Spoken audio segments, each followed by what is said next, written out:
નમસ્તે વિદ્યાર્થી મિત્રો, વેટ ડિજિટલ એજ્યુકેશનમાં હું ઋત્વી દેસાઈ આપ સૌનું હાર્દિક સ્વાગત કરું છું.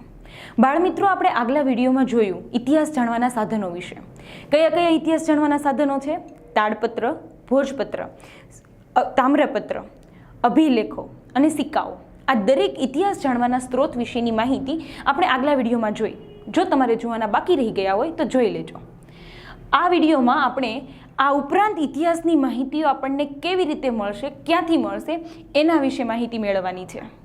અહીંયા તમને આ ચિત્ર દેખાય છે, એ મેગસ્થનીસનું છે કે જે એક વિદેશી પ્રવાસી છે કે જે ચંદ્રગુપ્ત મૌર્યના સમયમાં યુરોપથી આવેલો પ્રવાસી છે કે જે ભારતમાં પ્રવાસ કરવા માટે આવેલો, અને એ પ્રવાસ દરમિયાન એણે જે જોયું, જે આપણા ભારતના લોકોનું જે જીવનશૈલી હતી, એ લોકોની જે પોશાક પહેરવાની જે રીતો હતી, એના રીતિ રિવાજો, ભારતના લોકોના જે રીતિ રિવાજો છે, આ દરેક વસ્તુ એ પ્રવાસ દરમિયાન એણે નિહાળી. એ વસ્તુ એણે એના બુક્સમાં લખેલી છે. તો એમાંથી પણ આપણને ઇતિહાસની માહિતીઓ મળશે. આ ઉપરાંત આ બીજો જે વ્યક્તિ દેખાય છે તમને, એ છે ચીનનો મુસાફર હ્યુએન ત્સાંગ, કે જે ઈસવીસન 629માં હર્ષવર્ધનના સમયગાળા દરમિયાન ભારતમાં આવેલા, અને એને પણ એક પ્રવાસી તરીકે જ આવેલા, અને એણે પણ ભારતના લોકોના જીવન ધોરણ, એ જ્યારે આવ્યા એ સમયે જે ભારતના લોકોનું જીવન ધોરણ હતું એના વિશે માહિતી લખેલી છે. તો એના સમયની એણે જે પુસ્તકમાં લખ્યું એના પરથી પણ આપણને ઇતિહાસોની માહિતીઓ મળશે.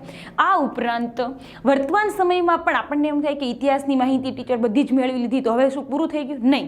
વર્તમાન સમયમાં પણ ઇતિહાસકારો સતત, જેમ આપણે કેમ ડૉક્ટર રોજ વ્યક્તિ જે કામ કરતો હોય એ વ્યક્તિ રોજ એ જ કામ કરવા માટે જાય, જેમ ડૉક્ટર છે રોજ દવાખાને જતો હોય છે, એવી જ રીતે ઇતિહાસકારો છે એ લોકોનું કામ જ છે કે ઇતિહાસની માહિતીઓ એકઠી કરવી.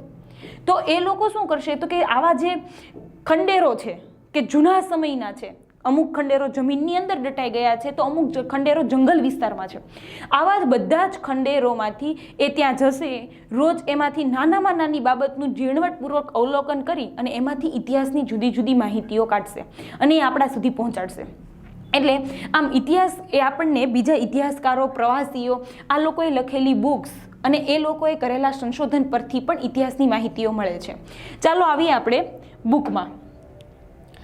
ઇતિહાસના અભ્યાસીઓ, તો કે ઇતિહાસનો અભ્યાસ કોણ કરે? તો કે પુરાતત્વ શાસ્ત્રીઓ, એટલે આપણે એમ કહીએ ને કે જે પુરાની જે જૂની વસ્તુઓનું વિશ્લેષણ કરતા હોય, કે એને ઊંડાણમાં ખૂબ જ ઊંડી માહિતીઓ, એટલે કે વધારે ને વધારે માહિતીઓ મેળવતા હોય, એને પુરાતત્વ શાસ્ત્રીઓ કહી શકીએ.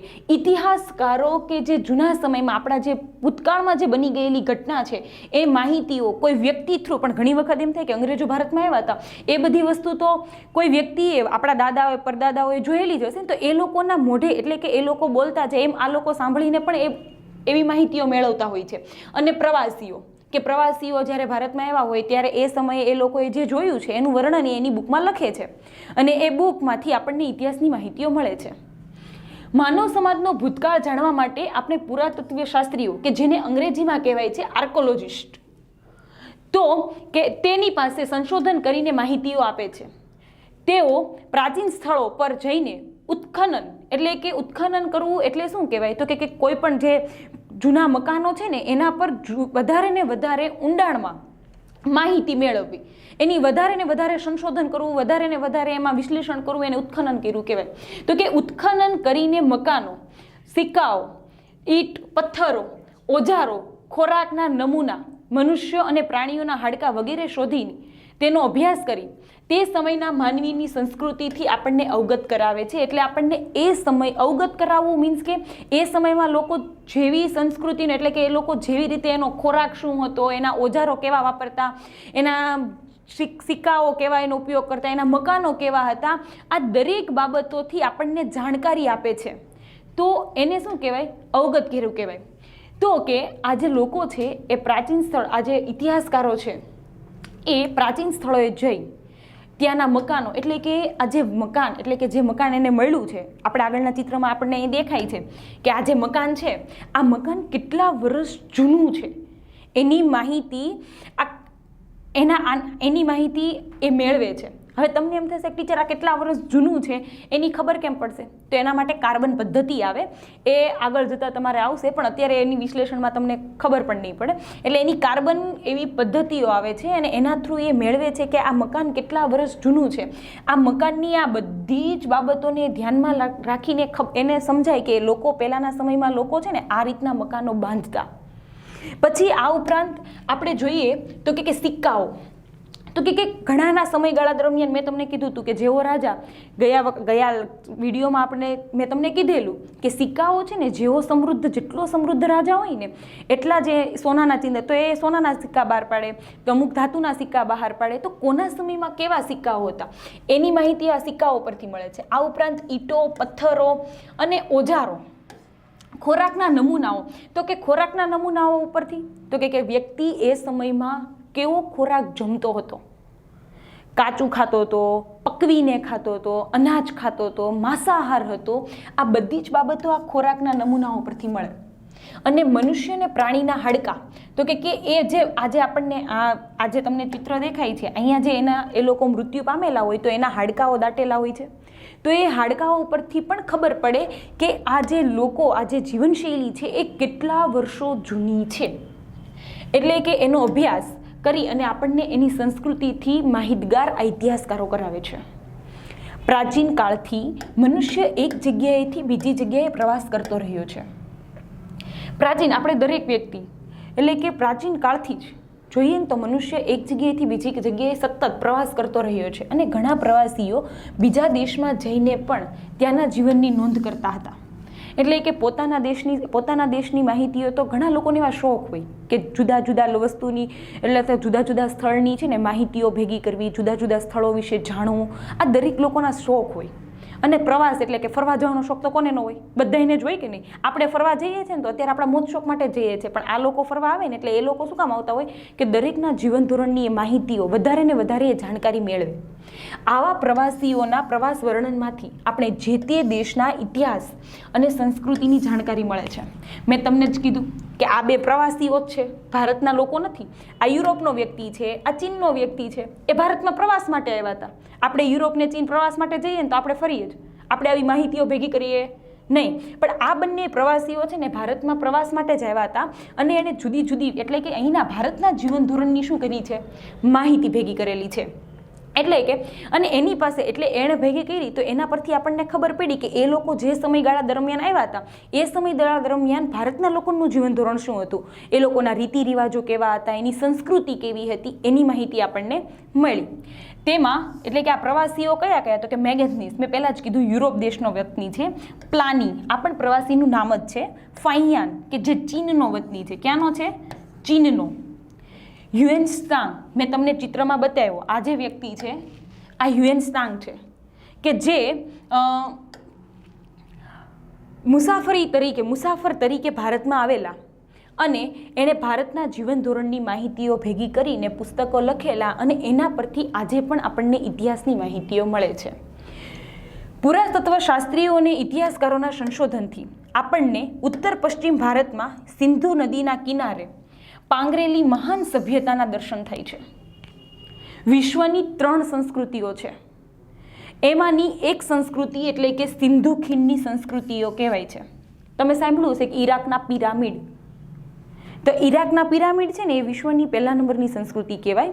આ એની સાથે જ બીજા નંબરે આપણે કહીએ ને તો કે ભારતની આ સિંધુ ખીણની સંસ્કૃતિ કે જે સિંધુ ખીણના સિંધુ નદીના કિનારે લોકોએ જે એનું જીવન ધોરણ શરૂ કરેલું. મેં તમને કીધું હતું આગલા વિડીયોમાં જ કે જંગલમાંથી વ્યક્તિ ક્યાં આવ્યો? નદી કિનારે આવ્યો. અને આ નદી કિનારે આવ્યો ને ત્યારે એણે કેવા મકાનો બાંધ્યા હતા, એ લોકોની એ વખતની એટલે મીન્સ કે આબોહવા એટલે કે એ વખતનું કેવું એનું આ વાતાવરણ હતું એના પ્રમાણે એ લોકોના મકાન છે ને આપણી જેમ સાવ ભોંયટળિયા નહીં પણ ઊંચા એટલે ઊંચા ઓટલાવાળા મકાનો હતા, અમુક માળવાળા મકાનો હતા. તો કે આ બધું જ સિંધુ ખીણની સંસ્કૃતિમાં આ સભ્યતામાં દર્શન થાય છે. એ લોકોના રોડ રસ્તા કેવા હતા, એ લોકોની ગટર લાઈન કેવી હતી, એ લોકોની એકદમ રોડ રસ્તા છે ને 90 અંશના ખૂણે કાટખૂણા બને ને એવા એકદમ સ્ટ્રેટ રોડ રસ્તાઓ હતા. એની ગટર લાઈનો પણ એવી હતી કે જેથી કરીને વર્તમાન સમયમાં આપણે ભૂગર્ભ ગટર લાઈનો કે જે બહાર દેખાય નહીં તમને એવી એ સમયે ગટર લાઈનો હતી. તો આ બધી જ માહિતી આપણને આ સિંધુ ખીણની જે સભ્યતાની જે માહિતી છે, એટલે કે સિંધુ ખીણની સંસ્કૃતિ છે, એના પરથી મળે છે. ભારતમાં આજથી 4500 વર્ષ પહેલાં અનેક શહેરો અસ્તિત્વમાં હતા. આપણને ખબર છે, આપણે ઘણા બધા કહે છે કે મોહેન્જો-દડો, લોથલ, આ બધા જૂના આપણે કેમ વર્તમાન સમયમાં શહેરો છે કે સુરત શહેર છે, અમદાવાદ શહેર છે, દિલ્હી છે એક રાજ્ય છે, એમ એવી રીતે પહેલાંના સમયમાં પણ એવા અનેક શહેરો હતા, લોથલ, મોહેન્જો-દડો, કે જ્યાં લોકોએ પોતાની જે જીવનશૈલી હતી, એટલે એના દ્વારા આપણને એવી ખબર પડે કે એ સમયના લોકોની જીવનશૈલી શું હતી. આ રીતે ગંગા નદીની આસપાસના ક્ષેત્રોમાં આજથી 2500 વર્ષ પહેલાં ઘણા બધા શહેરોનો વિકાસ થયો હતો. કેમ કે નદી કિનારે, તમને એમ થશે કે ટીચર સિંધુ નદીના કિનારે, ગંગા નદીના કિનારે, આવા નદી કિનારે જ કેમ? તો કે નદી કિનારાની નજીકની જમીન તમે 5મા ધોરણમાં ભણી ચૂક્યા કે કાંપવાળી હોય છે, અને કાંપવાળી જમીન હોવાના કારણે ત્યાં ખેતીનો પાક કેવો થાય છે? ખૂબ સારો એવો. અને પાક સારો એવો થતો હોવાથી લોકો છે ને નદી કિનારે પોતાનું જીવન વસાવે, કે જેથી કરીને ત્યાં એ સારામાં સારું અનાજ, કઠોળ, શાકભાજી છે એનો ખોરાક કે ટૂંકમાં એ મેળવી શકે. એટલા માટે નદી કિનારે છે ને આપણી સંસ્કૃતિ, પહેલાંની સંસ્કૃતિ બધી જ મોસ્ટ ઓફ છે ને નદી કિનારાની જ છે, કે જેથી કરીને લોકોને ભોજન અને એની જીવનશૈલી છે ને સરળ રહે. આ બધા જ સાધનોથી તે સમયના માનવ જીવનના રીતિ રિવાજો, ખોરાક, પોશાક, એટલે કે ખોરાક પોશાક એટલે પહેલાં મેં તમને કીધું હતું કે કાચું જમતા. કેમ કે અગ્નિની શોધ નહોતી, એટલા માટે એ સમયે કાચું જમતા. પછી ધીમે ધીમે એ ખેતી કરતો થયો, એટલે શું કરવા લાગ્યો? તો કે ભોજન પકવીને જમવા લાગ્યો. તો જ્યારે કાપડ, કપાસમાંથી જ રૂ બને, તો પહેલાં જ્યારે રૂ જ નહોતું ત્યારે લોકો શું પહેરતા હશે? તો જે લાંબા પાંદડાવાળા ઝાડ છે, એ ઝાડના એ બધા જ પાંદડાઓને છે ને વીંટીને એ પોશાક બનાવતો, એવો પોશાક હતો. પછી એણે રૂની ખેતી કરવા લાગ્યો, ત્યારે એમાંથી એ કાપડ બનાવીને પહેરવા લાગ્યો. તો કે આ બધી જ માહિતીઓ, આ બધી જ માહિતી ઉપરાંત આપણે ટેકનોલોજી, સંસ્કૃતિની માહિતી આપણને છે ને આ બધા સાધનો પરથી મળે છે. કયા કયા સાધનો? તો કે આપણે આગળ જોઈ ગયા હતા આગળના વિડીયોમાં, તે તામ્રપત્ર, તાડપત્ર, ભોજપત્ર, અભિલેખો, શિલાલેખો, સિક્કાઓ, પછી આ પ્રવાસીઓએ લખેલા પુસ્તકો, આ બધા જ પરથી આપણને આ માહિતીઓ મળે છે. ભારતના અનેક શહેરો અને ગામડાઓ શોધી તેમણે આપણને કપાસ, જવ, ઘઉં ઉપરાંત તે સમયના પ્રાણીઓની માહિતી આપી છે. કે અત્યારે જ આપણે ખાલી કપાસ, જવ એટલે કે છે ને જુવાર, એની ખાલી ખેતી કરીએ છીએ એવું જ નથી.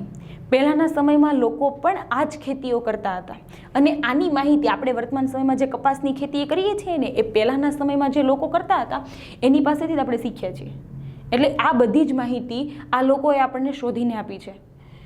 ઇતિહાસકારો ભૂતકાળનું અધ્યયન કરનારા મહત્વના વિદ્વાનો છે. અધ્યયન કરવું એટલે શું કહેવાય ખબર છે? તમે પણ બધા એ લોકો અત્યારે અધ્યયન જ કરી રહ્યા છો, મીન્સ કે અભ્યાસ કરવો. શું કહેવાય? અધ્યયન કરવું એટલે અભ્યાસ કરવો થાય. પણ ઇતિહાસકારો કોનો અભ્યાસ કરે છે? ભૂતકાળનો અભ્યાસ કરે છે.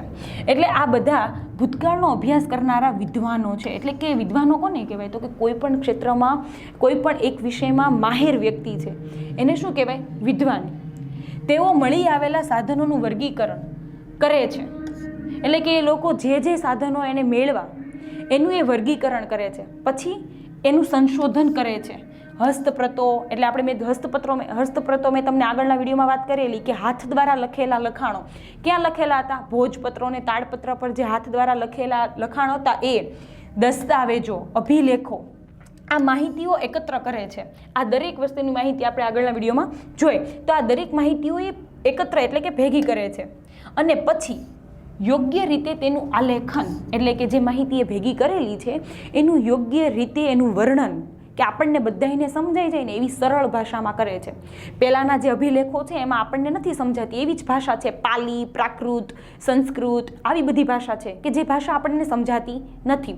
આ લોકો એ ભાષા સમજે છે અને પછી શું કરે છે કે એનું આપણે ટ્રાન્સફર કરે, આપણે કહીએ ને કે ભાષાંતરણ કર્યું એમ, તો કે એ ભાષામાંથી આપણને સમજાય એવી સરળ ભાષામાં એનું વર્ણન કરે છે. પુરાતત્વ શાસ્ત્રીઓ અને ઇતિહાસકારો ભૂતકાળને આપણી સમક્ષ જીવંત કરે છે. આ બંને લોકોનું કામ શું છે કે તે ભૂતકાળ શું હતો એ આપણા સામે લાવવાનું કામ છે. તો બાળમિત્રો, આપણે જોયું કે ઇતિહાસની માહિતીઓ આપણને ક્યાંથી મળે છે, કેવી રીતે મળે છે અને કોણ મેળવે છે. તો હવે આગળના વિડીયોમાં ભારત ભૂમિ છે એનું નામ કેવી રીતે પડ્યું, અને મેં તમને ઘણી બધી વખત આમાં શબ્દો ઉપયોગ કર્યો કે ઈસવીસન પૂર્વે, ઈસવીસન, તો આપણે પંચમાર્કના સિક્કા આવ્યા હતા ત્યારે આપણે જોયું કે ઈસવીસન પૂર્વે 5મી સદીના, તો કે આ ઈસવીસન પૂર્વે અને ઈસવીસન શું છે એની માહિતી આપણે પછીના વિડીયોમાં મેળવીશું.